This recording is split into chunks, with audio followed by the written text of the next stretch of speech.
வணக்கங்க. இன்றைக்கி இடியாப்பத்தில் வந்து 2 கார வெரைட்டிஸ் எப்படி பண்ணலாம்னு சொல்லி தர போகிறேன். வாங்க வீடியோக்குள்ளே போகலாம். இடியாப்பம் வந்து நான் ராகி இடியாப்பம் எப்படி பண்ணுறது மில்லட்டில் அப்படிங்கிறது நான் வந்து போட்டிருக்கேன் வீடியோ. அது நான் ஐ கார்டில் கொடுக்குறேங்க. அதே ப்ராசஸ் தான். இது வந்து நான் அரிசி மாவில் பண்ணியிருக்கேன். ஆனால் இதுக்கு வந்து என்னென்ன பொருள், ஃபஸ்ட்டு டைப் என்னென்ன பொருள் அப்படின்னு கேட்டால் வந்து கடுகு, உளுத்தம்பருப்பு, கடலைப்பருப்பு 3 சேர்ந்து வந்து ஒரு 1.5 டீஸ்பூன் எடுத்திருக்கேன். பச்சை மிளகா ஒரு 2 பச்சை மிளகாயை கிள்ளி வச்சுருக்கேன். ஒரு சின்ன வெங்காயத்தை கட் பண்ணியிருக்கேன். அப்புறம் வந்து இன்னும் ஒரே ஒரு தக்காளியை வந்து கட் பண்ணி வச்சுருக்கேன். கொத்தமல்லி, அப்புறம் மஞ்சள் பொடிங்க, உப்பு, எண்ணெய் வந்து 2த்துக்கும் சேர்த்து 2 இது பண்ணுறோம் இல்லைங்களா, இடியாப்பம், கார இடியாப்பம். அதுக்காக இப்போ 2வது வகையான இடியாப்பத்துக்கு என்னென்ன தேவைன்னு பார்த்துடலாங்க. 2வது இடியாப்பத்துக்கு தேவையான பொருள் வந்து கடுகு, உளுத்தம்பருப்பு, கடலைப்பருப்பு அதே தான். அதாவது 1.5 டீஸ்பூன். பச்சை மிளகா வந்து நான் 2 எடுத்திருக்கேன். அப்புறம் கொத்தமல்லி கொஞ்சோண்டு, அப்புறம் வெங்காயம் ஒரே ஒரு வெங்காயம் கட் பண்ணி வச்சுருக்கேன். உப்பு தேவையான அளவு, எண்ணெயும் தேவையான அளவு, அதுக்கு சொன்ன மாதிரியே தான். மஞ்சள் பொடியும் காமனாக தான்.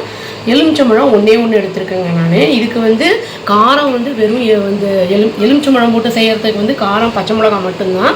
இது வந்து ஆக்சுவலி பேஷண்ட்ஸ் எல்லாம் இருக்காங்க இல்லைங்களா, அவங்களுக்கு வந்து நம்ம யூஸ்வலாக வந்து இந்த மாதிரி ஸ்டீம்டு ஃபுட்டு தான் சாப்பிட சொல்லுவாங்க. அதுக்கு வந்து சும்மா அப்படியே வெறும் தேங்காய் சக்கரை போட்டு சாப்பிட்டா ஒரு மாதிரி இருக்குங்கிறனால ஒரு டிஃப்ரெண்ட்டாக ஒரு சேஞ்சுக்கு வந்து இந்த மாதிரி பண்ணலாம். இது வந்து ஸ்பைசஸ் கம்மியாக தான் இருக்கும், ரொம்ப சட்டிலாக தான் இருக்கும்.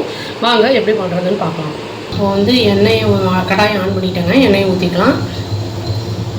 கம்மியாக ஊற்றினா போதும். இப்போ கடுகு, உளுத்தம்பருப்பு எல்லாத்தையும் தாளிச்சிடலாங்க. பச்சை மிளகாய் எல்லாத்தையும் போட்டு பொரியட்டும். இப்போ வெங்காயம் போட்டாங்க. இதில் லேசாக உப்பு போட்டலாம், சீக்கிரம் வதங்கிடும்.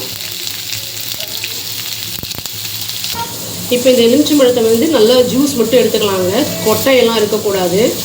கொஞ்சம் மஞ்சள் பொடி போட்டுக்கலாங்க. இல்லை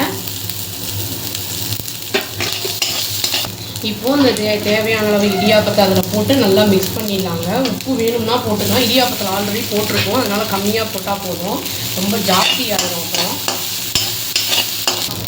அவ்வளோதாங்க. இதை வந்து ஆஃப் பண்ணிவிட்டு நம்ம இந்த எலுமிச்சம்பழ ஜூஸை வந்து பிழிஞ்சிடலாம். கொஞ்சம் ஆறட்டும்.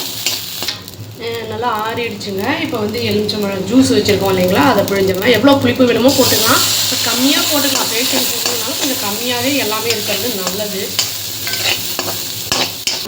அவ்வளோதாங்க, இது முடிஞ்சிருச்சு. இப்போ அடுத்து வந்து இடியாப்பம் அந்த இது செய்யலாம். அதுக்கு முன்னாடி கொத்தமல்லியை தூவிடலாம். இப்போ கடுகு, உளுத்தம்பருப்பு, அடுத்ததுக்கு வந்து கடுகு, உளுத்தம்பருப்பு, கடலைப்பருப்பு, பச்சை மிளகாய் எல்லாத்தையும் போட்டு பொரிய விட்டுருவாங்க. பொரியட்டும். வெங்காயம் போட்டாங்க, இதுவே போட்டுருவாங்க. நம்ம வதங்கட்டும். இப்போ வந்து நல்லா வதங்கிடுச்சுங்க. அடுத்து தக்காளி போட்டுடலாம். அப்படியே மஞ்சள் பொடியும் போட்டுடலாம். நல்லா வதங்கட்டும். ரொம்ப மஞ்சள் பொடி போடக்கூடாது. ரொம்ப மஞ்சள் பொடி போட்டால் ஒரு மாதிரி மறுத்து போட மாதிரி ஆகிடும்.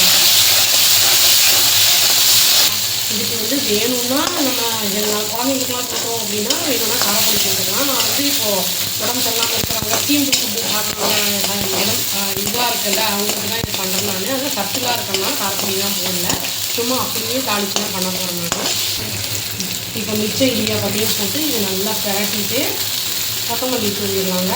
நல்லாயிருக்கும் டேஸ்ட். ரொம்ப ஈஸி டைஜஷன் ஆகும். அதுக்கு தான் வந்து உடம்பு முடியாமல் ஃபீவர்லாம் இருக்கிறவங்களுக்கு பார்த்தீங்கன்னா ஈஸியாக டைஜஷன் ஆகுங்கிறதுக்கு தான் இந்த இடியாப்பம் இந்த மாதிரி சாப்பிடுவோம்.